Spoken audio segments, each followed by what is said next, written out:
Buenos días tengan todos ustedes, queridos oyentes. Bienvenidos a una nueva emisión más de su programa El sentido de aprender ética, donde comentaremos, debatiremos, argumentaremos y daremos ejemplos de los siguientes temas. El primer tema a tratar es el proceder ético en las instituciones y organizaciones, con el Código de Ética de las instituciones y organizaciones, casos concretos del proceder ético en las instituciones.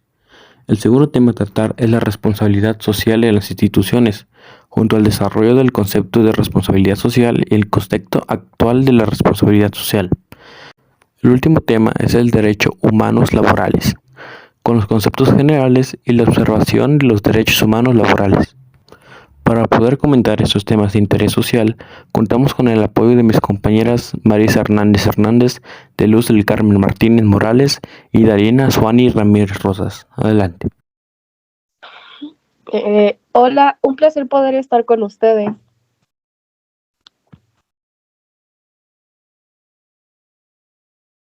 Buen día, chicos, un gusto estar con ustedes de nuevo. Hola, me alegra poder participar en una emisión más. Empezaremos a comentar nuestro primer tema, el proceder ético en las instituciones y organizaciones. Hoy nos hacemos la pregunta, ¿por qué es importante la ética en las instituciones y organizaciones? Para esto es de suma importancia abordar los siguientes puntos. El proceder ético en las instituciones y organizaciones se muestra a partir de reglas y valores organizacionales que dirigen el comportamiento de las personas dentro de ellas. Las instituciones están conformadas por personas. Esto hace necesario establecer el comportamiento apropiado dentro de las organizaciones.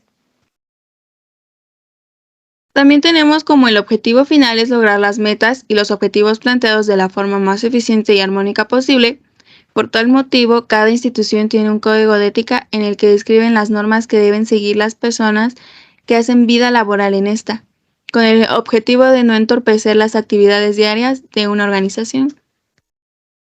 El Código de Ética permite que las instituciones y las organizaciones trabajen de manera tal que tanto la empresa, las personas que en ella trabajan y la comunidad se vean beneficiadas. Muy bien, ahora comentaremos nuestro primer subtema, Código de Ética de las instituciones y organizaciones. Debido a diversos delitos de ética en las organizaciones, como la copia del software de las empresas para uso personal, robar el trabajo de otros y el crédito, o denunciar a alguien solo porque usted es celoso, hay una necesidad inmediata de los principios éticos en las instituciones y organizaciones. Si bien cuando hablamos de ética en las instituciones y las organizaciones, hay que saber que hay dos maneras diferentes de enfocar el código de ética, como lo son el enfoque individualista y el enfoque comunitario. Esto nos quiere decir que ambos enfoques del tipo implican diferentes puntos de vista, las creencias y la responsabilidad moral. Los tipos de los principios éticos son diferentes y tienen diferentes maneras de entender y tratar los temas y problemas éticos.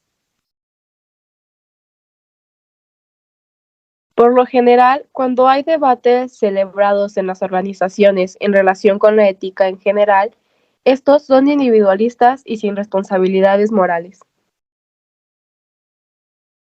Toda empresa o organización debe estar respaldada de un código ético por donde se rigen todo su personal, además de su responsabilidad social de cumplir con la comunidad donde opera, con sus clientes. También se ocupa con frecuencia la ética empresarial del estudio de las virtudes personales que han de estar presentes en el mundo de los negocios. Las empresas deben resguardarse además en pro de conservar su ética y garantizarla. El avalarse de códigos de ética hace tiempo que las grandes corporaciones aprendieron que las mayores sanciones que pueden sufrir no son las impuestas por los gobiernos, sino la pérdida de su reputación y de la confianza de los mercados. Una organización solo existe cuando hay personas capaces de comunicarse y que están dispuestas a actuar conjuntamente para obtener un objetivo común. Con esto damos fin al primer subtema y pasamos a comentar los casos concretos del procedimiento ético en las instituciones. El proceder ético en las instituciones y organizaciones se refiere a la manera en la que las personas u otras entidades actúan de acuerdo a una serie de códigos o normas. Estos códigos tienen el objetivo de regular y orientar la forma en la que las instituciones interactúan con la sociedad. La ética se puede definir como un conjunto de reglas o costumbres que guían el comportamiento humano dentro de una sociedad. En consecuencia, cuando se habla sobre la ética de instituciones u organizaciones, se hace referencia al comportamiento adecuado de estas entidades dentro de su entorno social. El proceder ético de las instituciones y organizaciones se refiere a la manera en la que las empresas u otras entidades actúan de acuerdo a una serie de códigos o normas. Ahora iremos a un pequeño corte comercial y regresamos con el último subtema de esta primera parte. Damos continuidad con el tema 2, la responsabilidad social de las instituciones. El término institución se aplica por lo general a las normas de conducta y costumbres consideradas importantes para una sociedad, como las particularidades de organizaciones formales de gobierno y servicios públicos. Las instituciones son también un tema de estudio central para el derecho. El régimen formal para la elaboración e implicación de reglas. Las organizaciones son sistemas sociales diseñados para lograr metas y objetivos por medio de los recursos humanos y de otro tipo. Están compuestos por sistemas interrelacionados que cumplen funciones especializadas que forman una estructura sistemática de relación de interacción. Una organización solo existe cuando hay personas capaces de comunicarse y que están dispuestas a actuar conjuntamente para obtener un objetivo común. Frente al tema de la responsabilidad social, existen diferentes posturas. Defensores, quienes consideran que las organizaciones son responsables de lo que ocurre en su entorno y como tal deben ser generadoras de bienestar y desarrollo en todos aquellos sectores con los cuales interactúa y que finalmente son los que permiten crecer, desarrollarse y mantenerse en el tiempo. Otros, por su parte, consideran que las organizaciones no tienen otra responsabilidad diferente a ser generadoras de utilidades. Asumir otras responsabilidades es desatender el objetivo para el cual fueron creadas. Empecemos con este pequeño dato que nos habla sobre la responsabilidad social que tiene como objetivo el impacto en la gente para así permitir que crezcan y se desarrollen como personas. El presente artículo pretende abordar aspectos generales del tema, su evolución y lo que en esta materia acontece a nivel mundial y nacional. Asimismo, se presentará una propuesta de la forma de ejercer la responsabilidad social para generar resultados que impacten el entorno organizacional. Finalmente, se presentarán algunas de las experiencias más representativas en el tema a nivel nacional. Todo lo anterior permitirá al lector concluir por sí mismo si el ejercicio de la responsabilidad social en el contexto actual se constituye efectivamente en un factor diferenciador entre las organizaciones. Como segundo punto tenemos una propuesta sobre la forma de ejercer la responsabilidad social en las instituciones para generar resultados que impacten al entorno organizacional. El tema de la responsabilidad social no es reciente. Como ya se ha dicho, sus manifestaciones a través de la historia han sido diversas y sus denominaciones igualmente diferentes. No obstante estas diferencias, el elemento común ha sido la preocupación de parte de las organizaciones por responder a las necesidades no solo del entorno donde se ubican, sino de los sectores en los cuales interactúan o del personal que labora para ellas. Esta evolución permite identificar 4 etapas. La primera etapa es la etapa precursora.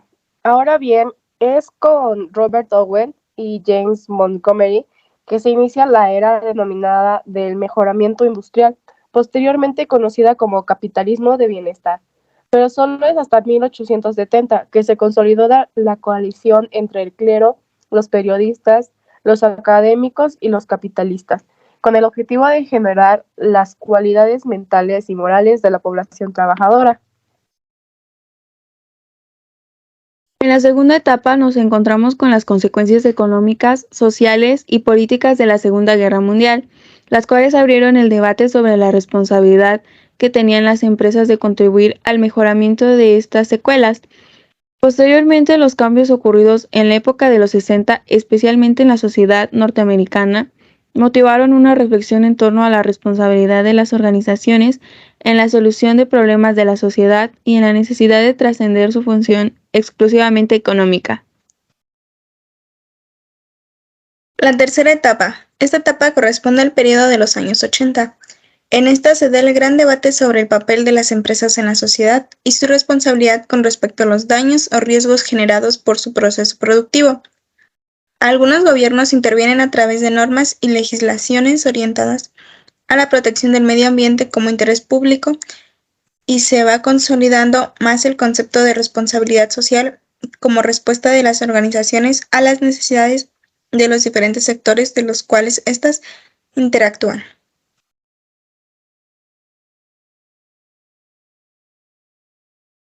Por último, tenemos la cuarta etapa, la cual se consolida en los años 90. Es el periodo en el cual los gobiernos, las empresas y las instituciones en general se reconocen como actores de un mismo escenario, de un espacio común, en el cual su papel es diferente pero complementario y cuyas acciones son interdependientes.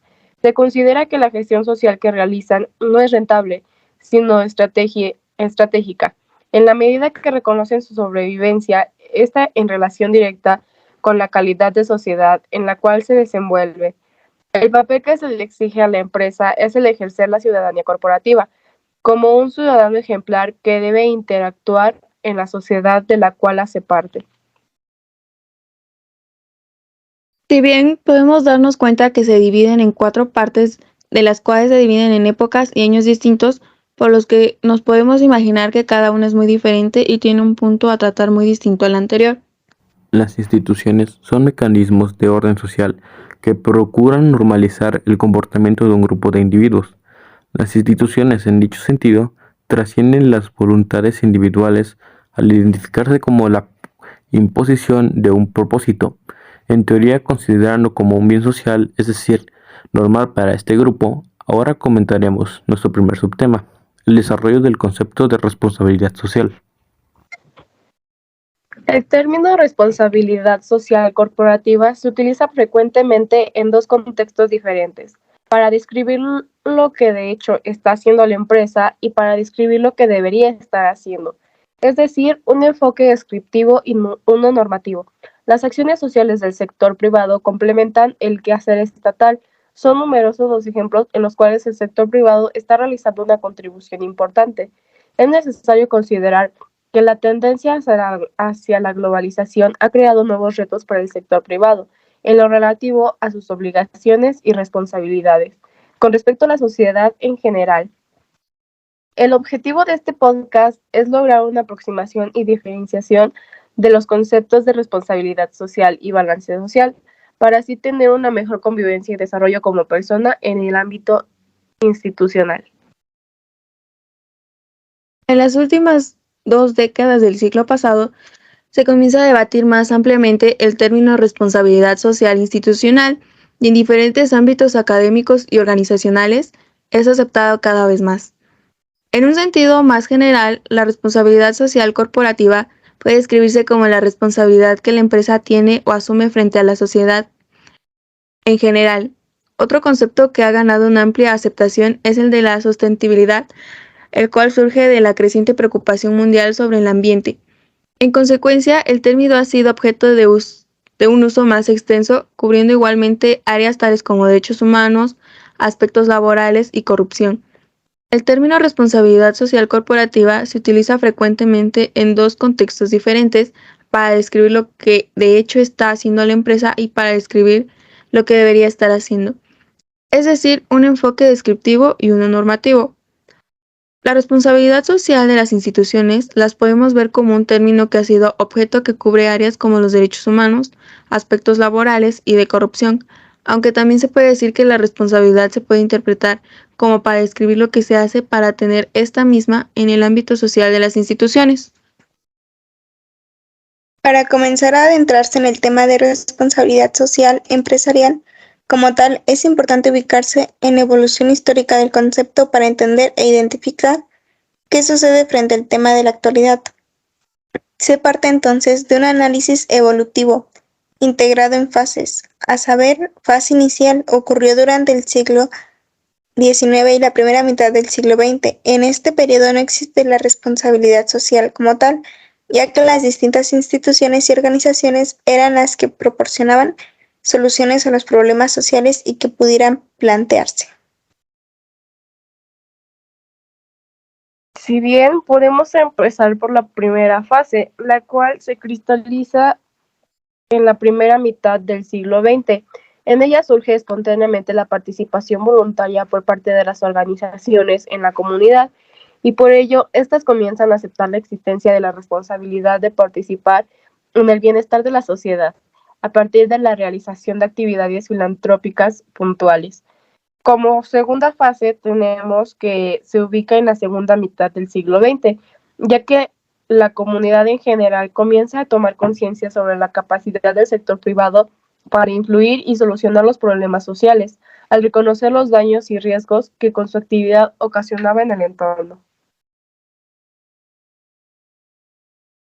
Fase tercera. En la década de 1960, muchas organizaciones, instituciones y el gobierno intentan encontrar un método para hacer frente al cambio social y se caracteriza por una mezcla de obligaciones que emanan de las normas. Además, el profesor Austin plantea que las relaciones entre las instituciones y las organizaciones sin ánimo de lucro evolucionan en tres etapas: filantrópica, de transacción y la integrativa, siendo esta última la más beneficiosa para tales relaciones. Esa dinámica de cambio entonces se ha fundamentado elementos como cambios de la sociedad, los cambios en los valores sociales conllevan una crítica al orden social existente, implicando nuevas exigencias sociales a las organizaciones. Es de suma importancia conocer las fases del análisis evolutivo para tener en cuenta los puntos importantes y saber con exactitud cuál ha sido el avance o desarrollo de la responsabilidad social en las instituciones y organizaciones.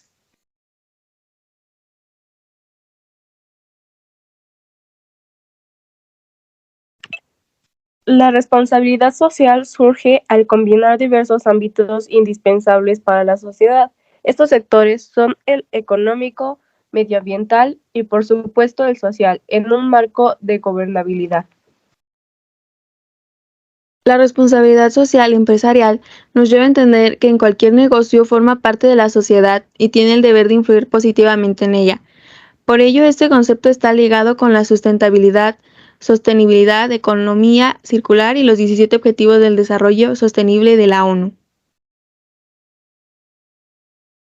Es decir, las empresas, además de tener un beneficio económico, buscarán la forma de alcanzar el bienestar de la sociedad. Esto se puede lograr de diferentes maneras, por medio de la producción de bienes o servicios que solucionen problemas sociales y reales, velando los derechos laborales, creando políticas para alcanzar un desarrollo cultural, social y económico. Terminamos de comentar el primer subtema de la segunda etapa y pasamos a comentar los contextos actuales de la responsabilidad social. Hoy podemos comenzar con el supuesto de que conceptos como responsabilidad social, ética, ciudadanía activa, la empatía hacia el ser humano y el aprendizaje permanente son cuestiones muy populares y aceptadas en la sociedad general. Ahora tenemos que estos conceptos son muy complejos y se ocupan de una amplia variedad de culturas, sentimientos y contenidos diversos. Por lo tanto, es muy difícil conseguir una similitud general o básica entre estos conceptos. Sin embargo, podemos tratar de hacer lo posible y especular sobre un nivel común que en todos los conceptos anteriores tratamos nuestras verdades a través de un punto clave y de vista común, que se prepara a través de un enfoque común positivo y así es como debe de ser. El positivismo de este enfoque es más sutil y real que un enfoque negativo. Enfoque negativo es generalmente fácil de asumir, pero conduce a la negatividad, que en cualquier forma no debería ser. Sin embargo, pensar en positivo dará lugar a resultados más productivos y es por eso que cada vez esto es más aceptable en la sociedad. Tenemos que entender e investigar la responsabilidad social dentro de la atención social. Para terminar, llegamos al tema 3, derecho humano laboral. Los derechos humanos laborales no son solamente normas legales, sino también garantías sociales que posibilitan condiciones mínimas de vida y de trabajo cuando se depende de una ocupación asalariada para vivir. Son aquellas condiciones de vida indispensables y mínimas que garantizan la libertad de igualdad de las personas que trabajan. Los trabajadores tienen como derechos básicos, con el contenido y alcance que para cada uno de los mismos disponga su específica normativa, los de, como primer punto, trabajo y libre elección de profesión u oficio, libre sindicación, negociación colectiva, adopción de medidas de conflicto colectivo, así como también las huelgas, reuniones y participaciones en la empresa.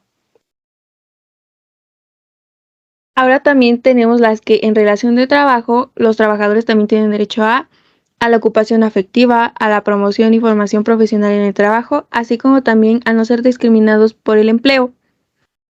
Para comenzar, tenemos un pequeño resumen de lo que conlleva en sí los derechos humanos laborales, que son tanto como básicos como los más fundamentales para que un trabajador pueda estar en plena estadía a gusto en el empleo que él desee y de esta forma pueda desempeñar un excelente resultado de este. A su vez también el artículo 23 de la DUDH proclama los siguientes derechos humanos laborales básicos indispensables para avanzar en el respeto a la dignidad y el desarrollo pleno del ser humano. Así pues, toda persona tiene derecho al trabajo, a la libre elección de su trabajo, a condiciones equitativas y satisfactorias de trabajo, a la protección contra el desempleo, al salario igualitario, a una remuneración equitativa y satisfactoria que se asegure, así como a su familia, una existencia conforme a la dignidad humana, a fundar sindicatos y a sindicarse para la defensa de sus intereses. Mientras que por otra parte tenemos un respaldo de los antes mencionados derechos que adquiere un empleado para laborar dentro de un campo de trabajo. Dentro de este artículo nos marca también que el trabajo puede y tiene que recibir un apoyo que igual incluya a sus familiares. Ahora comentaremos el primer subtema de la última etapa, conceptos generales. El Servicio Profesional en Derechos Humanos fue creado en 2005 con el propósito de responder a una demanda de especialización en el trabajo que desempeña la Comisión de Derechos Humanos del Distrito Federal, como organismo público autónomo. A partir de la creación del servicio profesional, la CDHDF ha realizado un esfuerzo significativo para la consolidación y el desarrollo de los procesos de ingreso y ascenso, capacitación y formación, así como de evaluación anual del desempeño. Esto es con el fin de promover una orden en la comunidad laboral, que se ha generado una actualización en relación a los derechos humanos laborales de la CPDH o el Servicio Profesional en Derechos Humanos. Tenemos que en la fase de actualización permanente ha sido elaborada a partir de trabajo dirigido por la Coordinación de Servicio Profesional en Derechos Humanos, con apoyo de académicos especialistas en temas relacionados con el contenido del programa de formación y capacitación y desde luego con las de los autores de diversos documentos que integran esta publicación, quienes impartirán los cursos presenciales a las y los integrantes del CPDH. Me gustaría opinar que todos los participantes y colaboradores, así como autores, debieron haber adquirido algún tipo de capacitación para la elaboración de este trabajo, o por lo contrario, ellos mismos tenían muy bien concretadas las bases de todo lo que implica este proyecto, desde la fundación de la organización como el nacimiento de la promulgación o decretos de los derechos humanos laborales, para que de igual manera estos partícipes pudieran impartir la conclusión del trabajo a los miembros de la CPDH. La industria de la defensa de los derechos humanos laborales en México agregó a su trayectoria un avance importante, la posibilidad de que los organismos públicos de derechos humanos en el país conozcan e investiguen quejas de violación a derechos humanos en materia laboral, en el ámbito administrativo. Aquellas que no sean de orden jurisdiccional podrán ser materia de recomendaciones a las autoridades públicas por parte de las comisiones de derechos humanos. Con esta trascendente facultad que se otorga a la OPDH, se considera un mecanismo más de exigibilidad de los derechos humanos laborales, que permite un ejercicio más pleno de estos. Con ello, las personas en nuestro país cuentan con más instrumentos jurídicos para hacer valer un derecho. Directamente la relación con las dimensiones de su diagrama, el derecho al trabajo y todos los derechos vinculados a este derecho fundamental. Por eso las comisiones de derechos humanos tienen ante sí una ardua tarea más, que consiste en ser vigilantes al respecto de los derechos humanos laborales y exigir que sean observados a plenitud por las autoridades públicas. Derechos laborales como derechos humanos. En 1944 se promulga la Declaración de Filadelfia, o Carta de Propósitos y Objetivos de la OIT, que señala: el trabajo no es una mercancía, la libertad de asociación es fundamental para el progreso, la pobreza es un peligro para todos y la lucha contra la necesidad se debe seguir llevando a cabo mediante decisiones democráticas y en igualdad por parte de trabajadores, empleados y representantes de los gobiernos. Ahora que conocemos un poco más de la historia que tuvieron a lo largo los derechos laborales, aunque sea resumida, resulta importante, ya que son las bases que dieron forma a la renovación que ahora tienen estos derechos en conjunto a la organización del SPDH, sin mencionar el largo pero importante proceso que conlleva este proyecto orientado a los derechos humanos laborales.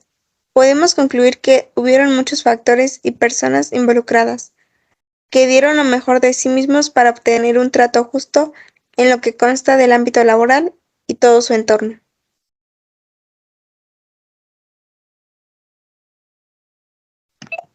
No está de más decir que los derechos humanos laborales son aquellas condiciones de vida indispensables y mínimas que garantizan la libertad e igualdad de los trabajadores. También con la posibilidad de formar un sindicato, de elegir representantes y participar a favor de las demandas que tienen los derechos a plantear como trabajador.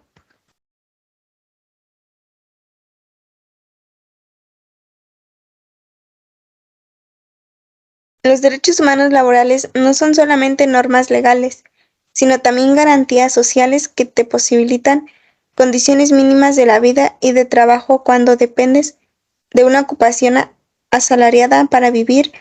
El Instituto Interamericano de Derechos Humanos los define como las garantías que requiere un ciudadano para desarrollarse de manera integral y la plena en la vida social, como persona, como un ser dotado de sentido y racionalidad.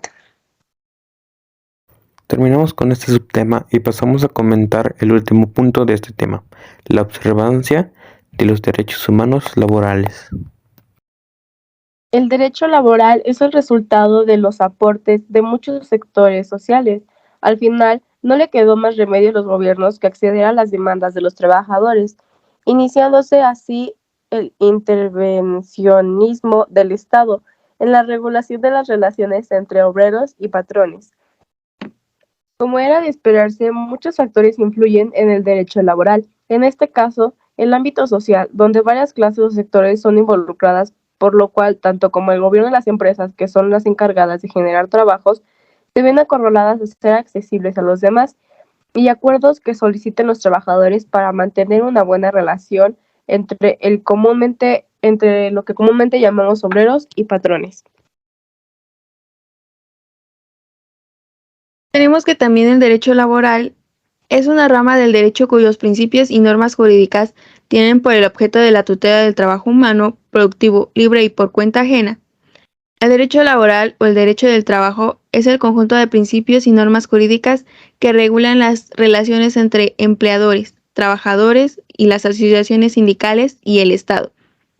Reiterando nuevamente que todas las normas que conforman lo que es el derecho laboral, por lo que están ligados a conseguir un trato humano hacia los empleados, que se encargan de regular las relaciones entre un trabajador y un jefe al mando de una empresa o centro de trabajo. La observancia de los derechos laborales son organizaciones que se encargan de que se cumplan los derechos laborales establecidos de los trabajadores. La ONU ha fijado su atención en el tema desde su fundación, ya que en la Carta de las Naciones Unidas se resuelve reafirmar la fe en los derechos fundamentales del hombre, en la dignidad y el valor de la persona humana, en la igualdad de los derechos de hombres y mujeres, y de las naciones grandes y pequeñas, además de buscar como uno de sus propósitos el lograr el desarrollo y estímulo del respeto a los derechos humanos y a las libertades fundamentales de todos, sin hacer distinción por motivos de raza, sexo, idioma o religión. Estos derechos son regulados por la Organización Internacional del Trabajo, comúnmente conocida OIT. Muchos países tienen derecho de trabajar, como pueden variar instintivamente en su alcance, y la ejecución de tales derechos son también bastante cambiables. La mayoría de naciones tiene leyes contra el trabajo infantil. Los derechos básicos de trabajo generalmente explican cosas fundamentales: la edad en la cual una persona puede comenzar a trabajar, número de horas permitidas a un individuo para trabajar o la cantidad de pago. Muy bien, ya estamos cerca de culminar este tema, pero para cerrar este programa daremos nuestras conclusiones finales. Para ello empezaremos con nuestra compañera Marisa. Por supuesto, Josh. Mi conclusión es que, bueno, a menos de mi parte, está de más decir que toda empresa, organización, debe estar respaldada de un código ético por donde se rige todo su personal, además de su responsabilidad social de cumplir con la comunidad donde opera, con sus clientes. Además, también se ocupa con frecuencia la ética empresarial del estudio de las virtudes personales que han de estar presentes en el mundo de los negocios. Las empresas deben resguardarse además en pro de conversar su ética y garantizarla. El avalarse de códigos de ética. Hace tiempo que las grandes corporaciones aprendieron que las mayores sanciones que pueden sufrir no son los impuestos del gobierno, sino la pérdida de su reputación y de la confianza de los mercados. Las instituciones procuran normalizar el comportamiento de un grupo de individuos. Se aplica por lo general a las normas de conducta y costumbres consideradas importantes para una sociedad, como las particulares organizaciones formales de un gobierno y servicio público. Por su parte, las organizaciones son sistemas sociales diseñados para lograr metas y objetivos por medio de los recursos humanos y de otro tipo. Una organización solo existe cuando hay personas capaces de comunicarse y que están dispuestas a actuar conjuntamente para obtener un objetivo común. En este tema se vio el comportamiento de las personas pertenecientes a las instituciones y organizaciones. Se dice que deben ser respaldadas por un código ético por donde se rige el personal, además de su responsabilidad social de cumplir con la comunidad donde operan. Un código ético es aquel conjunto de normas que describen el buen comportamiento de toda aquella persona que se encuentra dentro de la organización o institución. Dicho buen comportamiento se refiere a los valores y principios de conducta, que sirven de fundamento a su actuación en todo tipo de actividad y entorno. Una organización muchas veces se enfrenta a un dilema de elegir entre el interés individual y el interés de la comunidad. La organización se ve obligada a hacer justicia de los intereses morales mediante el apoyo a un enfoque y dejando de lado otro tipo de enfoque. Cuando no hay reglas de juego establecidas ante los empleados con el fin de dirigir la institución sin problemas con un todo, hay momentos en los que los individuos no están satisfechos con las reglas y regulaciones, sino que deberán seguir viendo a la institución como un solo cuerpo enorme con grupos de muchos miembros. Los programas en una organización que lucha contra la desigualdad hacia las minorías y las mujeres son los enfoques comunes de derrotar en el enfoque individual, también de las prácticas de egoísmo y poca ética. Allí, como parte de los procedimientos éticos en las instituciones y organizaciones, hay que apoyar el enfoque comunitario que apoya el bien común, y esto se debe dar prioridad sobre la bondad individual. Las organizaciones e instituciones se enfrentan a muchos dilemas. Sin embargo, hay que apoyar a los valores que nos llevan a las políticas de organización que fomenten el bien común para todos. En otras maneras, nuestros valores individuales propios nos llevan a optar por las políticas que protegen el interés y el derecho de la persona.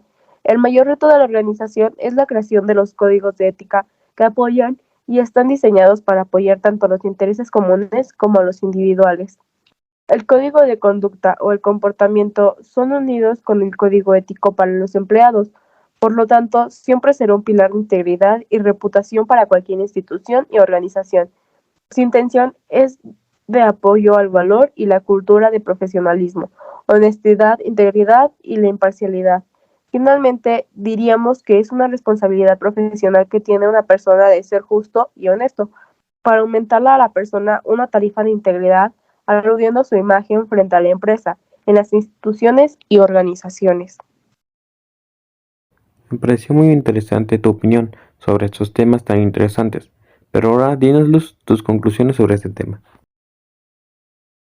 Claro, compañero Josh, mi conclusión es la siguiente. Muy bien, a mi parecer es una buena forma de concluir todo este tema que estuvimos abordando a lo largo de la sesión. Fue muy interesante de forma resumida, ya que logramos dar a conocer un poco del funcionamiento ético dentro de una empresa o centro de trabajo e instituciones, las cuales buscan priorizar el bienestar de sus trabajadores para mantener un buen funcionamiento dentro de esta, ya que como principal propósito tienen estas instituciones es la atención a las necesidades que requiere el personal para así tener, en teoría, un bien común donde todos salen beneficiados. Cabe recalcar que la estructura o mecanismo en el que se desenvuelven varía, dependiendo de la variedad de situaciones que pueden llegar a darse, las cuales dan lugar a la diversidad de reglas y normas que se desarrollan acorde a la situación. En algunas ocasiones tienden a ser muy poco flexibles. Y ahora bien, si hablamos de tipos de organizaciones más estructuradas, las cuales son diseñadas con un fin social, el cual pretende lograr cumplir objetivos por medio del uso de los recursos humanos, también sin mencionar que pueden tener subsistemas que están relacionados con el fin de cumplir diversas funciones específicas. Para concluir este punto, cada organización para funcionar tiene que obtener una buena comunicación entre los integrantes, al igual a ser capaces para colaborar en conjunto para como resultado cumplir un objetivo en conjunto. Ahora, un código ético es fundamental tanto como los valores. Por lo contrario a esto, obtendríamos de cierta manera caos entre una organización o una institución, recalcando que los buenos principios y valores serán talón de bien entre la sociedad. Por lo tanto, empresas, organizaciones, instituciones, entre otros, deben cumplir con hacer uso de función el código ético que implementen, el cual servirá para dirigir un buen personal. Me gustaría recalcar que los principios y valores dan lugar a la ética que funge el trabajo de la convivencia social, dando lugar a paradigmas que cumplan la función de ser aplicadas de manera justa.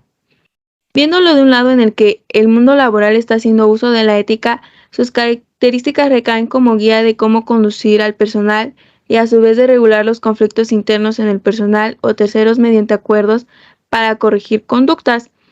A continuación, me gustaría volver a mencionar algunas de las principales responsabilidades éticas de la empresa con los trabajadores, las cuales son servir a la sociedad con productos útiles y en condiciones justas, crear riqueza de la manera más eficaz posible, respetar los derechos humanos con condiciones de trabajo dignas que favorezcan la seguridad y salud laboral y el desarrollo humano y profesional de los trabajadores.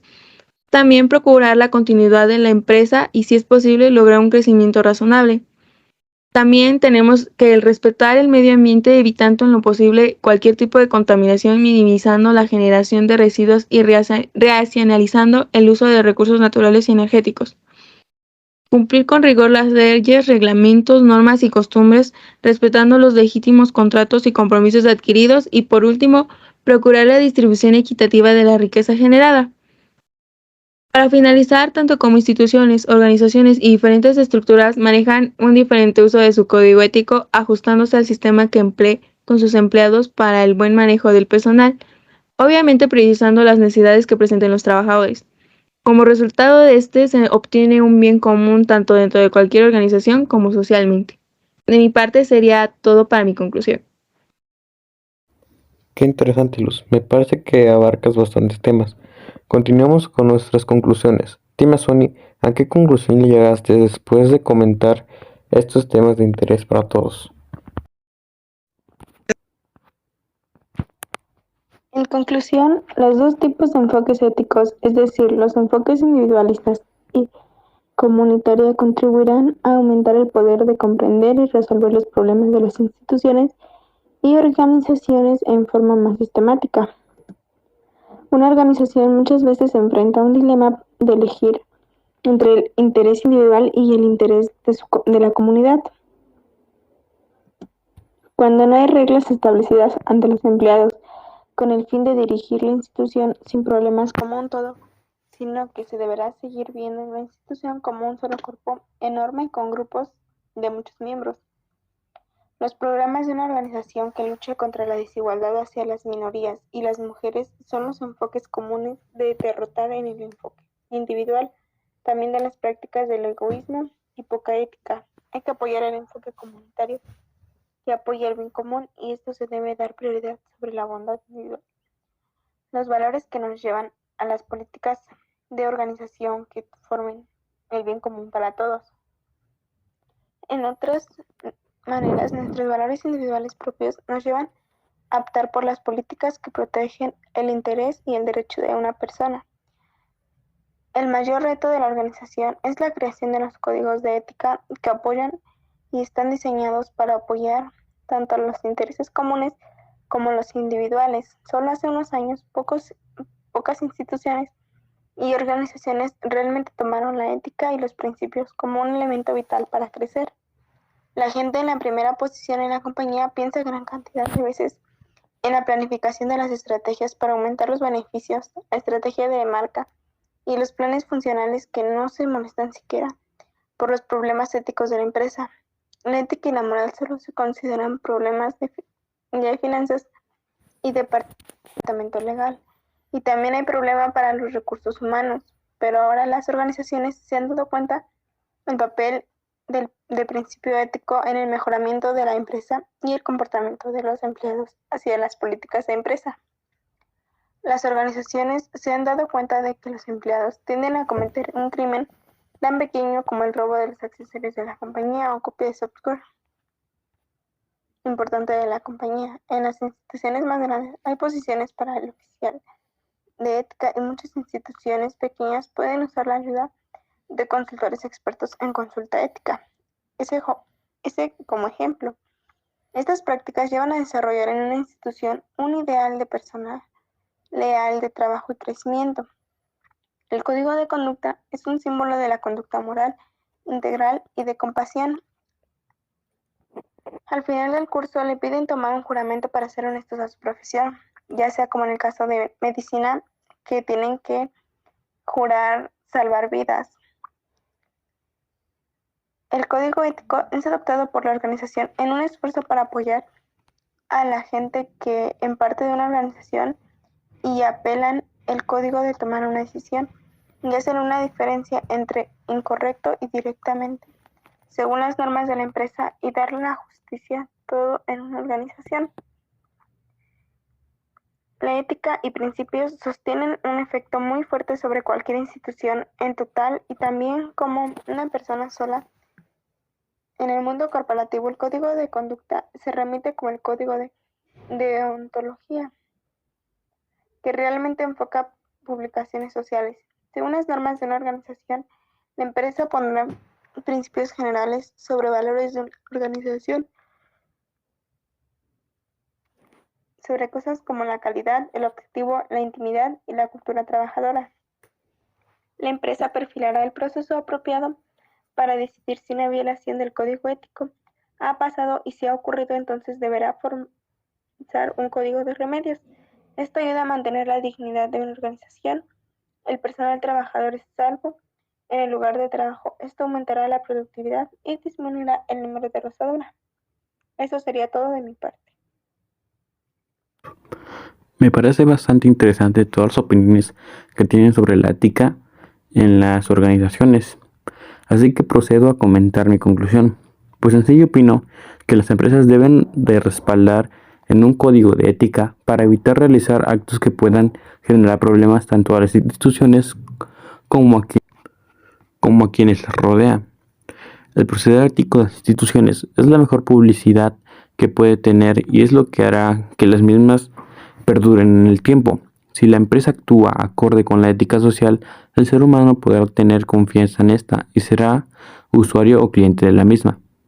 El proceder ético de las instituciones hace que los miembros de la misma actúen teniendo en cuenta los valores, tales como la honestidad, el respeto, la lealtad y entre otros.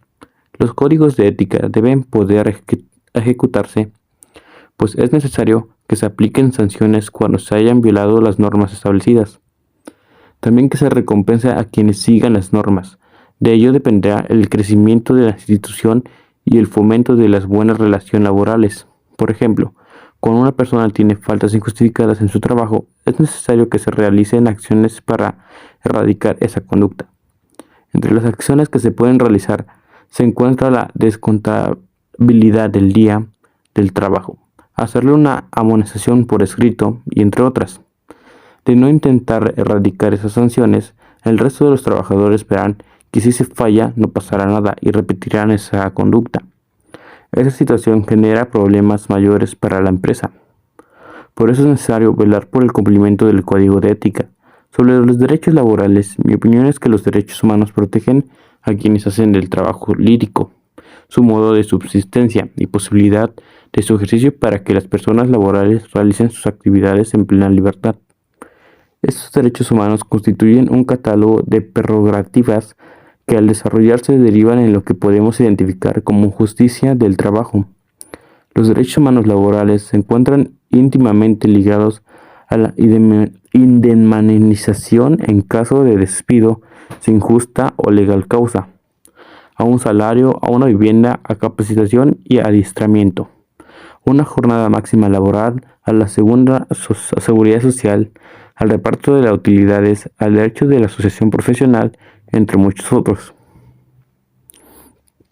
En este tenor, la Comisión Nacional de los Derechos Humanos considera oportuna hacer difusión a todo el público en general y a quienes son trabajadores en lo especial de los derechos humanos al trabajo y el trabajo en el ámbito de fomentar una cultura laboral.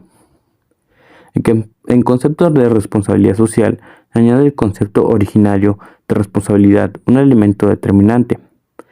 Mueve a las personas, grupos y instituciones a adoptar conductas éticas caracterizadas por el compromiso activo y libre para alcanzar el bien común de la sociedad. Cuando nos referimos al bien común de la sociedad, entendemos que está constituido en la asociación política por 4 elementos: ambiente profesional o favorable, abundancia de bienes requeridos, accesibilidad a los bienes por los integrantes de la sociedad y el orden establecido para lograr todo lo anterior puede conceder el orden social. La responsabilidad social incluye, por tanto, actores sociales, porque puede ser adoptada en la sociedad civil en términos individuales, grupales o institucionales. Conductas éticas determinadas como una adoptación de una posición ética, porque implica una opción consciente por principios, valores y actitudes morales e intelectuales renovados al social. Compromiso activo y libre. Manifiesta la responsabilidad ante una obligación contraída. En nuestro caso, es la actitud que el ser humano debe tener ante la sociedad y ante los demás. El trabajar activamente por las consecuencias del bien común de la sociedad y de sus miembros. Incluye la decisión de asumir esa responsabilidad con decisión y constancia, con una participación activa. La finalidad es alcanzar el bien común, que supone resolver los problemas de desarrollo de una sociedad, porque los problemas sociales no se resuelven con acciones caritativas, que solo dan atención a los síntomas, sino atacando sus verdaderas raíces. Bueno, eso sería todo de mi parte, es hora de nuestra despedida. Les agradezco haber comentado este tema, que en un futuro nos servirá a nuestra área laboral. Nos sintonizamos en la próxima misión. Bueno, de mi parte es todo y es un placer comentar estos temas con ustedes, ya que logré ampliar un poco más mis conocimientos acerca de este tema y nos vemos en un siguiente programa. De mi parte, me encantó estar con ustedes hoy y poder comentar estos temas que sin duda nos servirán en el futuro. Nuevamente espero verlos en otra emisión de nuestro podcast. Un gusto haber estado con ustedes hoy. Espero tengan un día muy agradable. Nos vemos en una próxima emisión.